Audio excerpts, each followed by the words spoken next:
Hi viewers, as an Ayurveda doctor എനിക്കും എൻ്റെ കമ്മ്യൂണിറ്റിക്കും ഞാൻ അടങ്ങുന്ന സമൂഹത്തിനുമുള്ള ഒരു സജഷൻ വീഡിയോ ആണ് കേട്ടോ ഇന്ന്.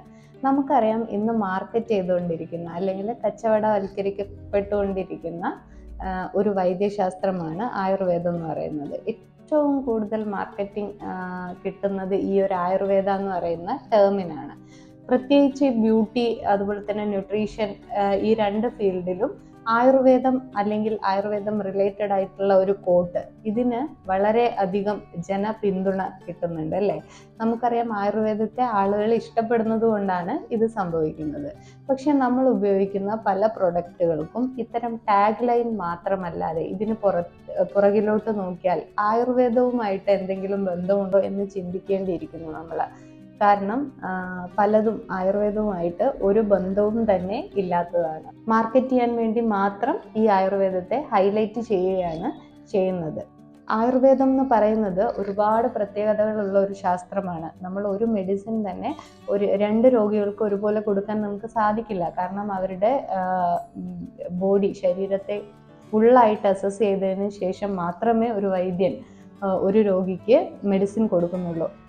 പക്ഷേ പലപ്പോഴും നമ്മുടെ പബ്ലിക്കിനിടയിൽ സംഭവിക്കുന്ന ഒരു തെറ്റെന്ന് പറയുന്നത്, ഒരാൾക്ക് കൊടുത്ത മെഡിസിൻ അതേ രോഗത്തിന് അവർ തന്നെ സജസ്റ്റ് ചെയ്യാണ് മറ്റൊരു രോഗിക്ക്. ഈ ഒരു മരുന്ന് അടുത്ത ആളിലും ഒരേ ഇഫക്റ്റ് അല്ല തരുന്നത്. കാരണം നമ്മൾ പറഞ്ഞതുപോലെ ഓരോ ഇൻഡിവിജ്വലും വ്യത്യസ്തരാണ്. അവരുടെ ബോഡി, അവരുടെ ദോഷം, അങ്ങനെ ഒരുപാട് കാര്യങ്ങളുണ്ട്. അതെല്ലാം തന്നെ വ്യത്യസ്തമാണ്. അപ്പോൾ അവരുടെ ബോഡിയിൽ പലതരത്തിൽ ഒരേ മരുന്ന് പല രീതിയിലാണ് അഫക്റ്റ് ചെയ്യുന്നത്.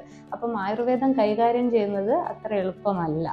അത് നിങ്ങൾ തിരിച്ചറിയാം. മാത്രമല്ല, നമ്മൾ മാർക്കറ്റിൽ നിന്ന് വാങ്ങുന്ന എല്ലാ ആയുർവേദ ടാഗ് ലൈൻസ് ഉള്ള പ്രൊഡക്റ്റുകൾ യൂസ് ചെയ്തിട്ട്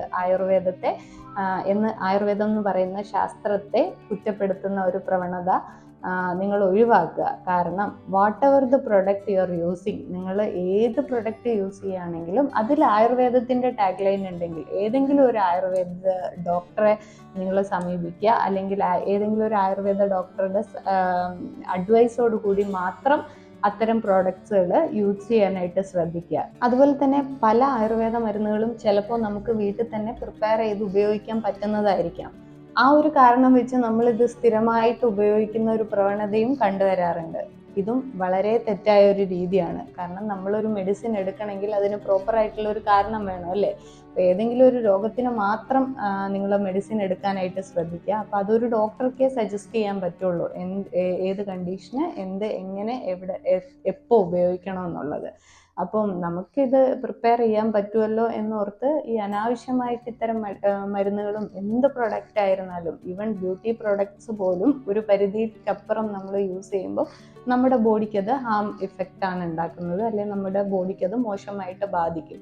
അപ്പം നിങ്ങൾ എല്ലാ വൈദ്യശാസ്ത്രത്തെയും നിങ്ങൾ സീരിയസ് ആയിട്ട് തന്നെ കാണാൻ ശ്രദ്ധിക്കുക. പാരമ്പര്യ വൈദ്യത്തിൻ്റെ പേരിലാണോ അതോ നമ്മുടെ ഡ്രഗ്സ് ഈസിലി അവൈലബിൾ ആയതുകൊണ്ടാണോ എന്നൊന്നും അറിയില്ല, ആയുർവേദത്തെയാണ് ഇത്തരത്തിൽ കൂടുതലായിട്ടും മിസ്യൂസ് ചെയ്യുന്നത് കാണപ്പെടുന്നത്.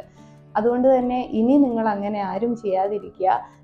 എന്ത് ആയുർവേദം നിങ്ങൾക്ക് ഇഷ്ടമാണ് അല്ലെങ്കിൽ ആയുർവേദം നിങ്ങൾക്ക് ഉപയോഗിക്കണം എന്നുണ്ടെങ്കിൽ നിങ്ങളൊരു ഡോക്ടറിൻ്റെ അഡ്വൈസോട് കൂടി മാത്രം മുന്നോട്ട് നീങ്ങുക. അതായിരിക്കും നിങ്ങൾക്കും അതുപോലെ ഞങ്ങൾക്കും അത് തന്നെയാണ് നല്ലത്. അപ്പോൾ മറ്റൊരു വീഡിയോയിൽ വീണ്ടും കാണാം. Like, share, subscribe.